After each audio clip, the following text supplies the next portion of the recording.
A few years ago, I made a video where I explained why the use of the term Cro-Magnon in the world of anthropology and honestly overall in history has become very frowned upon. While I understand that people from a little bit of an older generation were taught this term when they were young, we need to let go of it because the term is being used by very problematic people for very bad reasons, to further their certain agendas, and I bet that you, the people watching me, don't want to be associated with that. Cro-Magnon was a racist and wrong term, which was incorrectly placed, by early 20th century anthropologists who believed strongly in eugenics on early modern humans in Europe to portray them as a superior Proto-Aryan race that brought civilization to Europe. Yeah, you can easily see why we no longer want to use this terminology in 2026. My name is Kaylee, and this video is an updated version of everything wrong with Cro-Magnon as a species and why we should no longer refer to the early modern humans as Cro-Magnon. And I will also explain who are still using this term and why they are doing that. Hint, it's all about their superiority complex.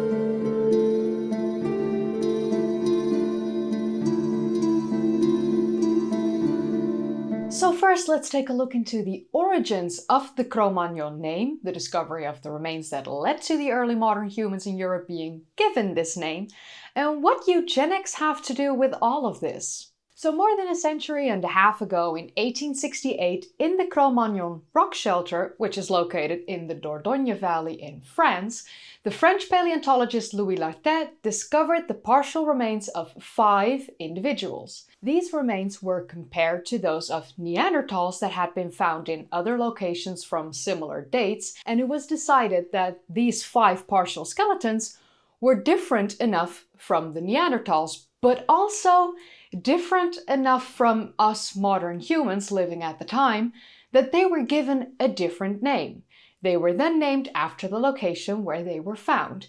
We have seen this happen more than once, and thus the Cro-Magnon name for a human species was born. Now at first, this doesn't seem too bad, but unfortunately in the earliest years of the acceptance of the concept of evolution, many anthropologists classified subspecies based on racist behavioral definitions. Yeah, we love that. So the creation of fossil races led to the idea that the civilized white man had descended from primitive, low-browed ape ancestors through a series of savage races.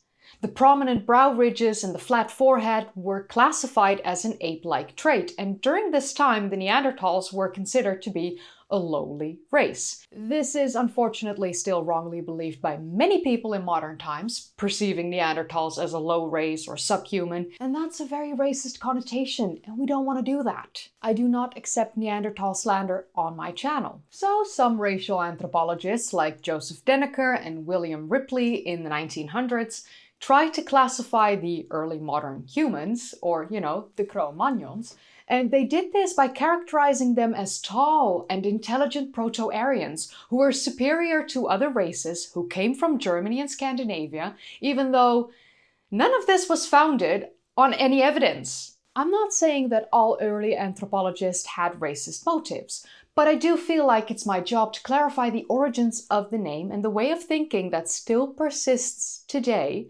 for some people. So let's take a quick look at the eugenics movement, what this is and how eugenics played a role in the Cro-Magnon superior race ideology. The English naturalist Sir Francis Galton first coined the term eugenics in 1883, and then German economist Alfred Plutz went a step further in 1895 with his German term of eugenics known as, literally translated to racial hygiene, or in German, Rassenhygiene. The Cro-Magnon term has been used as the base for eugenics because it helped the people pushing for eugenics in their fight for racial purity.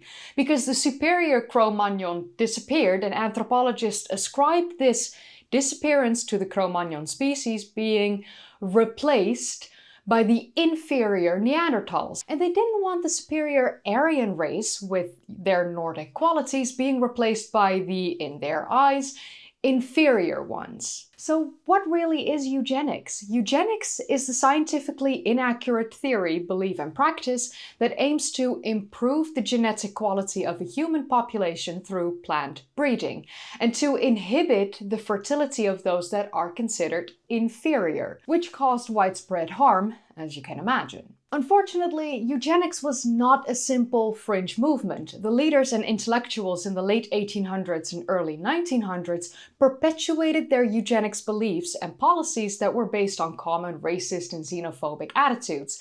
And what's even worse is that many of these beliefs and policies actually still exist, even up until today. Eugenics argue for the superiority of white Europeans and inferiority of non-white people, whose social and economic status have always been historically marginalized. Eugenic theories and its scientific racism drew support from contemporary xenophobia, anti-Semitism, sexism, colonialism, and imperialism, as well as the justification for slavery, particularly in the United States. The most well-known application of eugenics occurred in Nazi Germany, in the lead-up to World War II and the Holocaust. The Nazi Germany racial state between 1933 and 1945 used its resources to so-called cleanse the German people and the Nazi state of those they had deemed unworthy of life and inferior to their master race. They also implemented a campaign of forced sterilization that claimed at the very least 400,000 victims. And all of this resulted in the near destruction of the Jewish people, as well as an effort to eliminate other ethnic minorities, such as the Sinti, Roma, people with disabilities, and people who are part of the LGBTQ+ community. Yeah, they were wonderful. But in the United States, eugenics resulted in the forced sterilization of at least 60,000 people between 1907 and 1983. They disproportionately targeted Native Americans, African Americans, Latinos, poor whites, and people with disabilities. So now you know more about eugenics and how Cro-Magnon at the base of this ideology led to the extermination of Jews, Sinti, Roma, disabled, and the LGBTQ+, and how this also led to the forced sterilization of not only these people, but also the Native Americans, African Americans, Latinos, poor whites, and disabled. So Cro-Magnon has always been a part of the superior ideology, while the skeletal remains of those marked as Cro-Magnon actually were not different enough to become a subspecies. They weren't superior in any way, shape, or form, and simply put, they were just the very first anatomically modern humans that were discovered in Europe. Nothing more and nothing less. The Homo sapiens living in the Upper Paleolithic that were marked as Cro-Magnons are now referred to as either anatomically modern humans, or AMH in short, or referred to as early modern humans, or EMH in short. And on some occasions they are being referred to as early European modern humans, or EEMH in short. Although most paleontologists are letting go of the Europe in the name unless they are specifically speaking about the populations living in Europe in the Upper Paleolithic. And even then, they often refer to them by the names of their cultures or the names given to their tools. For most of this video, I will focus mostly on the European populations, as this has to do with the fact that this is where the Cro-Magnon name and the superiority belief originated. But I also want to mention that the out of Africa theory is divided in multiple parts. You've got the earlier out of Africa expansion, which happened with Homo erectus approximately 1.8–1.9 million years ago. And then there's the recent out of Africa expansions that occurred between 100,000 and 30,000 years ago. Anatomically modern humans are all descendants of the recent out of Africa expansion. You know, the one that lasted somewhere between 100,000 to 30,000 years ago. And this is key to remember, especially with the bottleneck event that occurred around 50,000 years ago that I covered in a previous video on the channel a couple years ago. Before early modern humans came to Europe, it was inhabited by the Neanderthals and their Mousterian culture and stone tool industry. The Mousterian culture started around 160,000 years ago and lasted until the Neanderthals disappeared around 35,000 years ago. So the Upper Paleolithic European cultures are as following. It started with the Neronian, and this is a culture that's usually overlooked or forgotten, and they are known for their tools, which is the Neronian tool industry. And these tools were discovered as recently as in 2022. So the first early modern humans to inhabit the European lands are known as the Neronian, and their culture emerged as early as 56,800 years ago. And the Neronian led to the Balkan Bohunician industry that emerged around 48,000 years ago. Eventually, around 45,000 years ago, the Proto-Aryan culture emerged, and this led to the Aryan culture who emerged as early as 43,000 years ago. And they disappeared around 26,000 years ago, or evolved their toolkit. And it's the Aryan culture that is often referred to as the first recognized Upper Paleolithic European culture. They weren't the actual first, but they are the first recognized often. When the Aryan culture emerged, it started to slowly replace the Neanderthals living in Europe and their Mousterian culture. And around 35,000 years ago, the Aryan culture completely replaced the Mousterian culture as the Neanderthals disappeared from the face of the earth as a separate species or lineage, if you will. They didn't fully disappear, and it wasn't until like 32,000 years ago in the rest of Europe, and even at Gibraltar they possibly even survived up until 28,000 years ago. But okay, that wasn't the point of this video. I actually recently created a video on the disappearance of the Neanderthals, and I looked into the possible reasons of them going extinct, what led to their disappearance, and the chances of their species being assimilated into our own lineage of modern humans. Hint, yeah, since we are carrying Neanderthal DNA within us, it seems like they became a part of our species and not fully disappeared off the face of the earth, but actually fully assimilated into us, and they live on inside of us. But I recommend watching that video to understand how this happened. Again, this is not the subject of this video, so back to where we were. The Aryan culture lasted until 29,000 years ago, although the populations of the Aryan culture lived together with populations from the younger Gravettian culture for quite a while. The Gravettian culture started approximately 33,000 years ago, and for about 4,000 years the populations of these two cultures lived on the same lands and kept both of their separate toolkits. A fun thing to note is that the Gravettian culture is most well known for its creation of the Venus figurines, not that they were the very first culture to create them, but that they have been the culture that created the most of them. And if you're not too familiar with the Venus figurines, the oldest Venus figurine is the Venus of Hollefels, and I already covered this in a video back in November of 2021. Highly recommend you watch that. So the Gravettian culture lasted until at least 22,000 years ago, although in areas like France, Portugal, and Spain it lasted a little bit longer, until approximately 17,000 years ago. These populations living in France and Spain are also known as the final Gravettian, or sometimes referred to as the Solutrean industry. This culture created quite advanced flint tools, but the Solutrean is not the only culture that emerged after the disappearance of the Gravettian. In fact, there was another culture that has been given the name of Epigravettian, and this culture had three subphases. The first was the early Epigravettian that started around 20,000 years ago, and this was followed by the evolved Epigravettian that started around 16,000 years ago, and eventually this led to the final Gravettian that started around 14,000 years ago and lasted until approximately 8,000 years ago, when it was eventually replaced by the Mesolithic hunter-gatherers. So Europe in the Upper Paleolithic is much more diverse than anthropologists used to believe a very long time ago. But not due to subspecies living on the continent, but because of all the different cultures and their ways of life.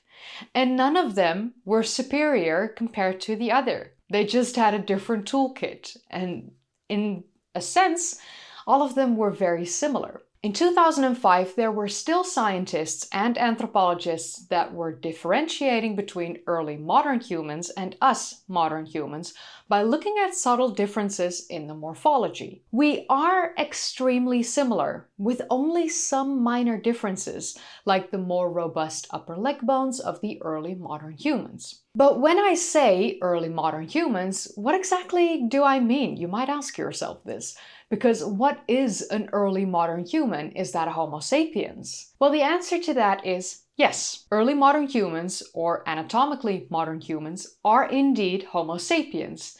Nearly the same as us, just slightly more archaic in some of their features. And what you may not know is that all of us, modern humans living today, are Homo sapiens sapiens. It's actually a double sapiens to differentiate between the early modern humans, the Homo sapiens, and us, the modern humans, the Homo sapiens sapiens. The so-called Cro-Magnon species never existed, and were simply just part of our evolutionary tree, the first Homo sapiens that emerged 300,000 years ago, and we know this due to the fossilized remains that have been found at Jebel Irhoud in Morocco. So yeah, in a way, we're all Moroccan. What's funny is that the racially motivated anthropologists that tried to create a superior white subspecies failed miserably, as the remains that they classified as such were actually part of the lineage of Homo sapiens that originate in Africa